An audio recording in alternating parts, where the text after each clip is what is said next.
Singer rapper बादशाह की आवाज और उनके गानों को लोग खूब पसंद करते हैं, लेकिन हाल ही में रिलीज हुए उनके सनक गाने ने लोगों की भावनाओं को आहत कर दिया है। सनक गाने पर बढ़ते विवाद को देखते हुए अब सिंगर ने सोशल मीडिया पर एक पोस्ट शेयर की है, जिसमें उन्होंने लोगों से माफी मांगी है जो इसके लिरिक्स पर आपत्ति जता रहे थे। बादशाह ने अपनी पोस्ट में लिखा, मुझे पता चला कि मेरे हालिया रिलीज गाने सनक में कुछ लोगों की भावनाओं को आहत किया है।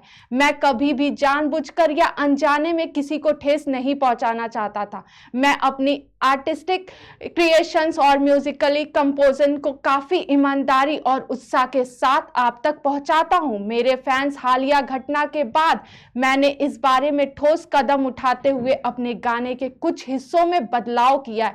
सभी डिजिटल प्लेटफॉर्म पर नए वर्जन के साथ पुराने वर्जन को बदल दिया जाएगा ताकि कोई भी इससे आगे आहत ना हो। बादशाह ने अपनी पोस्ट में आगे लिखा, बदलाव करने में थोड़ा समय लगेगा, जिसके बाद नया वर्जन सभी डिजिटल प्लेटफॉर्म पर दिखने लगेगा।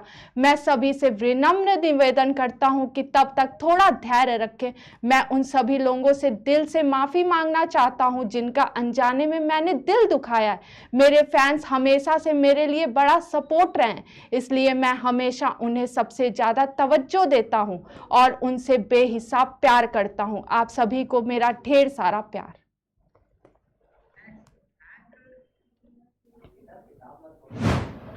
साउथ के वेटरेट एक्टर शरद बाबू की तबीयत खराब बताई जा रही है। रविवार दोपहर को खबर आई थी कि 71 साल के साउथ स्टार को गंभीर हालत में गाजी बोवेली के AIG अस्पताल में भर्ती कराया गया है। फिलहाल शरद बाबू वेंटिलेटर पे हैं और डॉक्टरों की निगरानी में हैं। न्यूज एजेंसी ANI की रिपोर्ट के मुताबिक पिछले कुछ समय से बीमार चल रहे शरद बाबू को 20 अप्रैल को बेंगलुरु के हैदराबाद लाया गया और AIG अस्पताल में भर्ती कराया गया था। एक्टर का मल्टी ऑर्गन डैमेज के लिए इलाज चल रहा है। शरद बाबू सेप्सिस नाम की बीमारी से जूझ रहे हैं। इसमें किडनी, फेफड़े, लीवर एवं अन्य अंगों के फंक्शन पर असर पड़ता है। सेप्सिस को ब्लड पॉइजनिंग भी कहा जाता है, जिसमें इन्फेक्शन होने पर यूरिन सिस्टम पर रिएक्शन होता है। अगर समय रहते इसका इलाज ना किया जाए तो ये मल्टी ऑर्गन फेलोर का कारण बन सकता है और घातक भी हो सकता है। हाल ही के हफ्तों में उन्होंने दूसरी बार अस्पताल में भर्ती कराया गया। इससे पहले एक्टर को चेन्नई के एक अस्पताल में भर्ती कराया गया था। शरद बाबू का असली नाम सत्यम बाबू दीक्षितुल्ला है।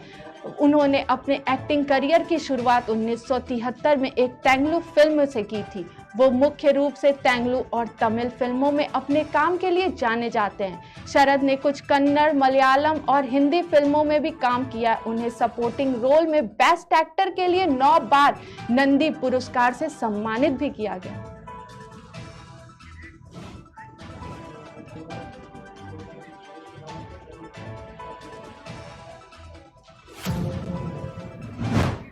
इस बात में कोई शक नहीं है कि भारती सिंह और हर्ष लिम्बाचिया टीवी इंडस्ट्री के सबसे चहीते कपल्स में से एक है, जिनकी नोक-झोंक भरी केमिस्ट्री पर फैंस खूब प्यार भी लुटाते हैं।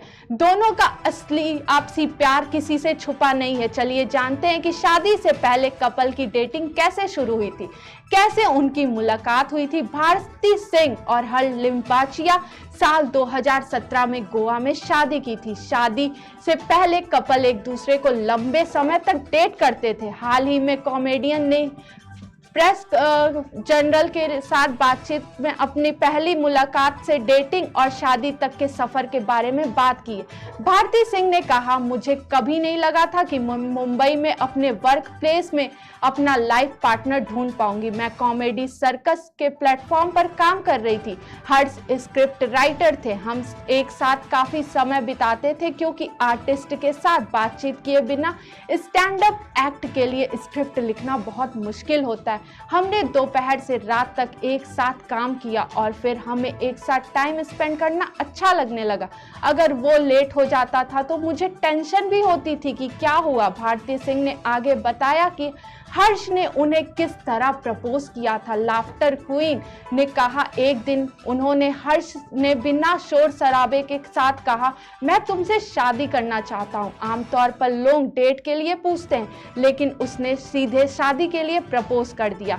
शादी के लिए तैयार नहीं थी, मैं काम करना चाहती थी और पैसा कमाना चाहती थी, क्योंकि मैं हम्बल बैकग्राउंड से थी।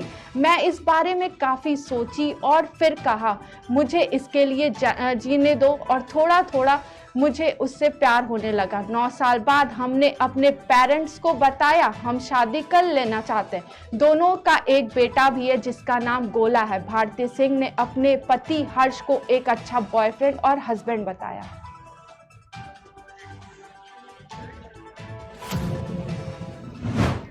सलमान खान की फिल्म किसी का भाई किसी की जान ने रविवार को छप्पड़ फाड़ कमाई की है। किसी का भाई किसी की जान की फीकी एडवांस बुकिंग और धीमी शुरुआत ने एक बार जरूर सलमान खान के फैंस को बड़ा झटका दिया था, लेकिन धीरे धीरे ही सही फिल्म ने बॉक्स ऑफिस पर अपनी रफ्तार तेज कर ली है। किसी का भाई किसी की जान ने वीकेंड पर करीब 25 करोड़ तक की कमाई कर ली। फिल्म ने बॉक्स ऑफिस पर उतनी ही कमाई की जितनी शनिवार को हुई थी, लेकिन पैंडेमिक के बाद ये आंकड़ा कतई निराश करने वाला था। बॉक्स ऑफिस इंडिया की रिपोर्ट के मुताबिक सलमान खान स्टार फिल्म ने पहले वीकेंड पर करीब 62 करोड़ रुपए की कमाई कर डाली।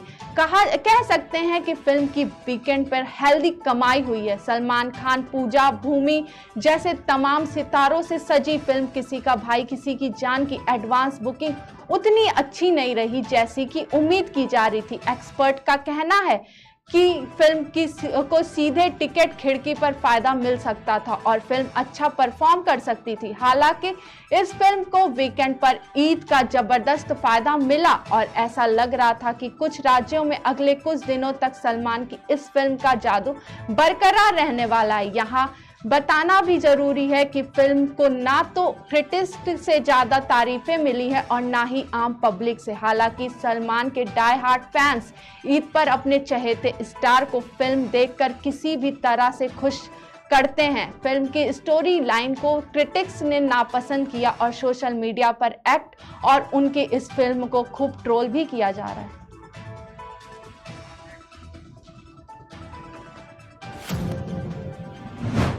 पिछले दिनों सोशल मीडिया की दुनिया में ट्विटर पर खलबली मच गई थी। अचानक बड़ी बड़ी हस्तियों के ट्विटर अकाउंट से ब्लू टिक मार्क छिन गया था। लोग परेशान हो उठे। बॉलीवुड सितारों के भी रिएक्शन खूब आए जिसमें ब्लू टिक मार्क छिन गए थे। इसमें बिग बी यानी अमिताभ बच्चन भी शामिल थे। हालांकि उन्हें ब्लू टिक मार्क तो मिल गया, लेकिन अब आधी रात में जो उन्होंने ट्वीट किया वो मामला जरा अलग था। अमिताभ ने परेशानी इस बात की जाहिर की कि जिस टिक मार्क के लिए उन्होंने पैसे भरे अब वो फ्री में मिल रहा है। दरअसल इससे पहले अमिताभ ने कई मजेदार पोस्ट भी किए और फनी अंदाज में ट्विटर से अपने ब्लू टिक मार्क की मांग भी की थी। उन्होंने लिखा था कि ट्विटर पे ब्लू टिक के लिए उन्होंने रकम दे दी और फिर उन्हें ब्लू टिक वापस नहीं मिल रहा था। खैर, जल्द ही उनकी डिमांड पूरी भी हो गई, लेकिन अब मामला जरा पेचीदा हो गया है क्योंकि अब उन लोगों को भी मार्क फ्री में मिल रहा है जिनके पास 1 मिलियन से अधिक फॉलोवर्स हैं। ऐसे में बिग बी ने अपनी परेशानी कुछ इस तरह जाहिर की। अमिताभ बच्चन ने सोमवार को सुबह सुबह करीब 3:45 बजे ये ट्वीट किया। इस ट्वीट में उन्होंने लिखा, ए ट्विटर मौसी चाची बहनी ताई बुआ झोझा भर के नाम था, तुम्हार पैसा भरवा लिया हमार नीलकमल खातिर और अब कहत हो कि जाकर 1 मिलियन फॉलोवर हो उनके नील कमल फ्री में मिली। हमार तो 48.4 मिलियन है। अब खेल खत्म, पैसा हजम। इस पर लोगों ने खूब मजेदार कमेंट्स किए, उनके ही अंदाज में किए गए। बता दें, पिछले दिनों पैसे भरने के बाद अमिताभ बच्चन के ट्विटर अकाउंट का ब्लू टिक वापस मिल गया।